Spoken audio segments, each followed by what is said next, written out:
So I'm Greg Sterling. I've been in the sort of local search business, working with Neil as a colleague, and kind of again as a colleague at the Kelsey Group, and now in my capacity as the VP at the Local Search Association. Been doing this for a long time. Haven't had enough coffee this morning, in case you can't tell. I woke up at 7, promptly went back to sleep, and got up about like 8:15, realized I had to be here in 15 minutes. So no food, no coffee. Although Tor brought me a coffee. Where's Tor? Tor, are you there? Yes, he brought me a coffee, and so I'm able to formulate sentences as a result of that. So he doesn't have a ton of time. Tor Bo Lillegraven. No? Oh, try it again. Tor Bo Lillegraven. No? Okay, he's going to tell you the correct pronunciation of his name. I was very impressed with myself in the attempt to do the surname. Tor is from eBay, and he's going to talk about customer lifecycle management and re-engaging with your customer. Most companies in the room probably have isolated experiences with customers, but eBay is thinking about the life cycle of the customer and the customer journey holistically, and he's going to say some very interesting things about how eBay goes about that and it uses data in that process. So please welcome Tor to the stage.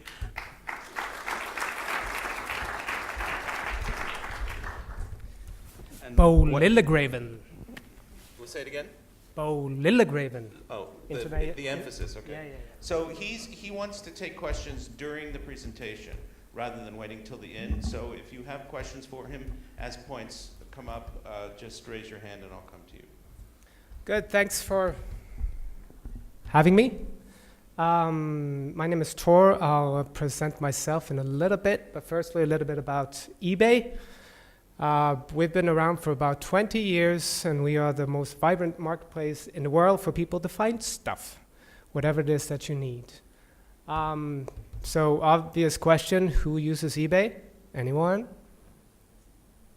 Does anyone use any of our classified sites? Yes. So eBay, as we knew it, basically an auction site, is transforming. We're doing a number of things, and mostly it's about connecting sellers and buyers, whatever it is that you want. So it could be something unique, something new, something used, whatever would nots. At a glance, we are in 190 countries, including Denmark, which I will talk about in a little bit more detail. We have a very large footprint in terms of both revenues and also about 160,000 million buyers across the world. One of the big trends that we are also actually seeing, like you are, is obviously mobile. About half of our revenue as of today is touched by a mobile point, which have some significant implications for us as a business. So those are the highlights of eBay. So let me get down into the nitty-gritty of the details. So what lies beyond search? Well, it seems kind of obvious. I woke up at 6 this morning and it strikes me, you find. And that is basically what eBay is all about. And it's not on local search and find, it's about global search and find. But to help understand how I think about it, it's probably useful that you know a little bit about my background. I've been in the business for about 19 years now. I lived in California in the late 90s, went to college there and used eBay for the first time. I bought a Leica camera in 1998. And I've basically been a client since then. However, I have not worked for eBay. I moved back to Norway in 2000, started working for the Schibsted Group. I've been part of their digital transformation, publishing, e-commerce, you name it. About 5 years ago, I moved to Denmark, worked for Stibo Group, which is a data management platform, one of the leading in the world. It's been very interesting. Coincidentally, they actually came from Yellow Pages and have been able to transform their business. And now moved into eBay, where I basically wear two hats. One is strategy, which is the long, disciplined haul. And then I also do analysis, which is to provide the data to actually make strategic decisions. So what I'm going to talk about today is fundamentals. Now, we've seen a lot of really nice presentations, cutting-edge technologies, and my slides will not be as nice as Maria's. but I still hope there's some substance to them. And what I'll talk about first is the idea of the user journey, and I'll use myself as an example. So in '98, I bought the Leica camera. I still have it. I moved to Norway, and I continued using eBay. Bought a number of guitars over the years, and up until 2008, I bought about 10, 20, 30 different items. Then I bought a car from California, a very particular car, a 1974 Mercedes, brown tan, and had it shipped to me in Norway. I had that car for about 3 years, and then I actually sold it through eBay here in Denmark. Now, I ask you, why did I sell it? Because you could. No, because someone asked me to. They didn't like the car. It was a two-seat. My future wife. So through that, basically, I've had first a Biojourney, where I've been engaged with eBay selling, buying multiple things over the years, which is basically this part of the journey. So find what it is that I need, if it's in the US or somewhere else in the world, pay for it, and then buy it.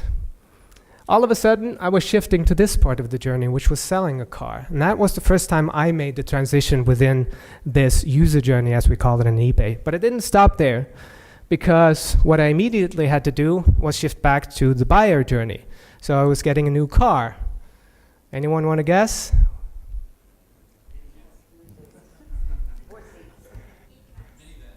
Yeah, it was a red Prius. That's what I wanted, apparently. And then 9 months later, what do we need? Car seat, trolley. We need a stroller, and it's not just any stroller, it's a Silver Cross stroller. And for the ladies in the room, you know those are very nice, but also very hard to find and very, very expensive. So the basic point of this is that there is a user journey that I engage in over years, basically. And for every user that we have on eBay today, there's a similar story. The basic shift that I'm looking to do for the Danish business is basically to be able to understand and track that journey. And the beautiful thing is that we actually have all of this data in Denmark. So, for example, in Denmark, there are about 5 million people as such. About 3 million of those have actually bought or sold something on our eBay site over the past 7 years. From that, a lot of data points that enables us to actually improve their next user journey, suggesting very relevant things for them. So this brings us to a little bit of academics. The part that I left out about myself is that on my spare time, I've been doing a PhD in economics. And one of the things that we worked a lot with there is actually this idea of customer lifetime value. So in my example, obviously, I've traded thousands and thousands of dollars with eBay sellers over the year. And this is basically the value that I give to the eBay ecosystem, and also obviously the value that I get back from it. And it's a very simple breakdown. Revenue minus cost of acquiring, retaining, and then divided by users. And this is obviously a very high-level concept, but it can also be broken down to individual users trying to sell an item on eBay, for example, buying features and other things to entice sellers and whatnot. It's the same principle that we use. It's the same principles that our buyers use. Does this make sense to you? Awesome. Now from this, I'll break it down to a more specific example. So these are not actual data from our Danish site, but it's pretty close. So over the course of a typical month, we will have about 2 million people come to our site. They will look at about 50 million different things, and about 400,000 of those will actually be sellers. So supply demand once again. They will sell about 1.9 million items. And from that, there flows some revenues. And for us, it's twofold. One is from listing fees, meaning if you want to sell your house on our property, there's a fee to do so. If you want a really nice bump up or a feature on your particular ad, there's an extra fee from that. But really, we're trying to move away from that. We want the platform to be open, and we want people to be able to sell, not pay us fees.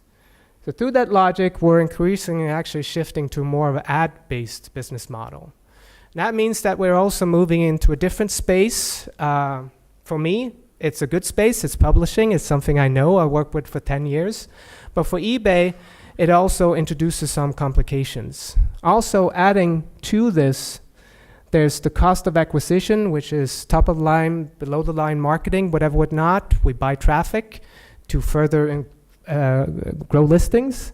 And then obviously we also do some customer retention, retargeting, and whatever, whatnot. Now, as I said, the new kid on the block for us is the ad sales bit. Now, if we look at the user journey that I showed you a minute ago, we can start adding to that with specific types of advertising. So one approach is basically to say to my wife, if she's looking to find that silver cross, hey, wouldn't you rather have something that's convenient to use and fits in a car? And that would be a targeted ad. I'd be glad to sponsor that one. Once you bought the silver cross, you may also need something else. Obviously, you are a parent in a family situation. What else could be relevant for you? And then the most interesting part is there's something to be sold off. Do you have something from your particular situation that you're in now that could be relevant for you to sell? So in my case, do you want to sell a guitar? To found a child seat. Once again, at eBay, we have this information about individuals, about audiences, and from that, we can make useful suggestions to our buyers. And also, obviously, we also do banner ads, as most of you do.